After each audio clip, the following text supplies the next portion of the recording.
Okay, this will be lecture 2. And we're going to talk about risk because that's how we ended the last lecture. But the way I want to introduce it is to think of 2 periods. There's today and there's tomorrow. Now we really don't know what's going to happen tomorrow, and that's because there's risk. Now, if you're running a firm or you're an individual investor, you tend to think of risk as a downside. That's sort of in the vernacular. If something's risky, oh, terrible things can happen. But when we're talking finance, we're really talking about volatility.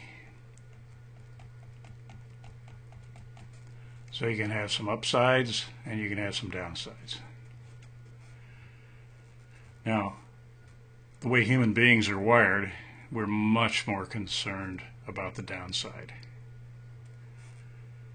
And in fact, that famous economist, Larry Bird, who used to play a little basketball, had a saying, losing hurts more than winning feels good. So that sort of says the way it is. I don't care if you think about it as a downside or you think about volatility, just variability in the future is good enough for now. Now, when you look at risk, I like to break it up and we'll say there's a thing called total risk. That's all the risk. So if you're a firm, there's this total risk out there. And we're going to split it into 2 pieces. One we're going to call unique, and the other part we're going to call market. Now the finance folks have a little fancier way of saying this, and this is called systematic. And cleverly, this is called unsystematic. But I kind of like the unique and the market risk. And really the idea you're going to see is that management has to see the total risk of a firm. I mean, they can get hurt or helped by things that happen in the market, or they can get hurt or helped by good and bad things that they do. Now, the market players, on the other hand, they don't see these risks. They can get rid of them by diversification, which I think you probably all know. But let me give you a little example here just to show how this could work. And I think it'll stick in your mind. Supposedly we have some land out here in the West. I don't know why it's the West, but that's where the prospectors all are, right? And the government's been doing some work and has come up with a great geological thing that we paid for and found some gold. And here it is, sitting here. And they also found there's some mountains and treacherous territory here. It's very tricky, very dangerous. So they said, tell you what, we're going to have a contest, sign up a bunch of prospectors, and whoever gets there gets the gold. So we have Prospector 1, we have Prospector 2, and so forth. And let's say we have 40 of them.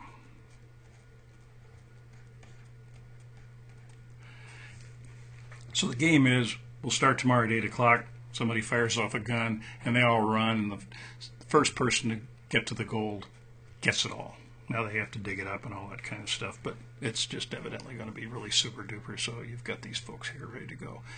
And for the right now, let's just assume they all have equal capabilities. At least we expect they all have equal capabilities. And they're also a little stock company, so we can invest in any or all of them. So let's say we pick one. So we choose number 12.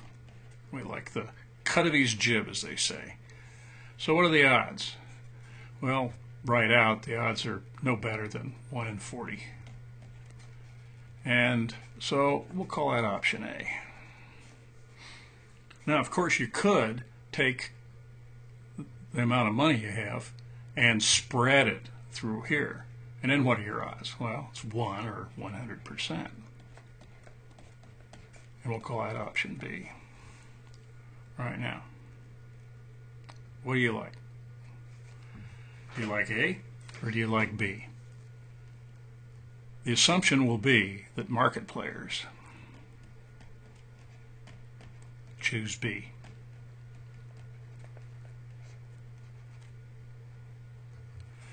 And the other assumption that goes along with it is that market players are risk adverse.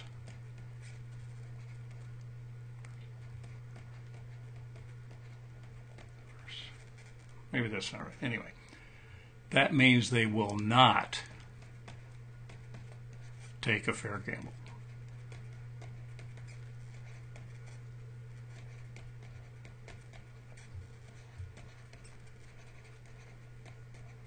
And this is a fair gamble because A and B are really the same in a present value sense or a probability sense. I mean, you got a 40th of this of your investment here. If you spread it all out, you're going to get 100%. So A and B, in a dollar sense, are the same. But it's not the same because here you have certainty and here you have variability. It's not like going to Las Vegas. Well, sort of is, but anyway. Now, let's look at the risk that hits these guys. Let's look at the unique risk. And if you look at the unique risks, what do we got? Well, if you bet on this value, one thing could happen. Equipment could fail. Equipment fails. Second thing that could happen is could get sick, ill, could even die. Could be a slow runner. Fourth thing that could happen, this could be dishonest and steal. Or lie to you about how much gold they found. I mean, you'd never find any investment company that would do that, would you? What was his name? Bernie something or other? Now, let's look at the market risk. Now, if you really look at that, the way I set this thing up, there's zero. But that wouldn't be right. Let's extend this a little bit and say, maybe the government geologist was wrong. Maybe there's any gold there at all. Or maybe it's fool's gold. Okay. The third thing that could happen is that they find that once somebody gets this, that it's just a spectacular thing and it's really unfair for just one person to have it and they should share it with others, so the government reneges.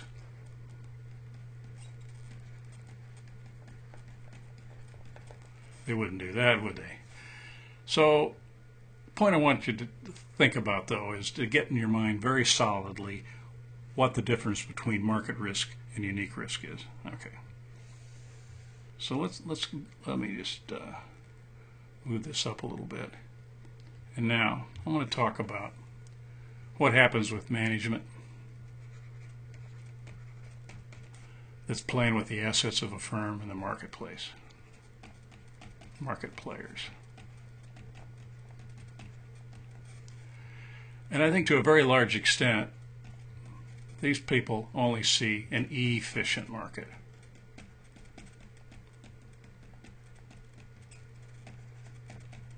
Meaning there's lots of information, it's cheap.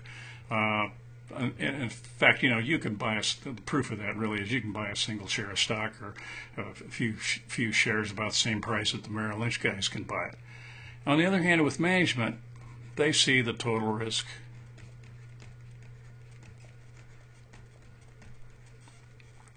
And of course, part of that is the unique risk. And if you think about it, a market player can buy a stock at 10 o'clock and sell it at 11. But if management decides to buy a new plant or invoke some new strategy to make a lot of money, once they're committed, it's tough to get out of it. They do not have the ability to diversify very easily, which the market players do. But we'll talk a little bit more about that the next lecture because we're running out of time.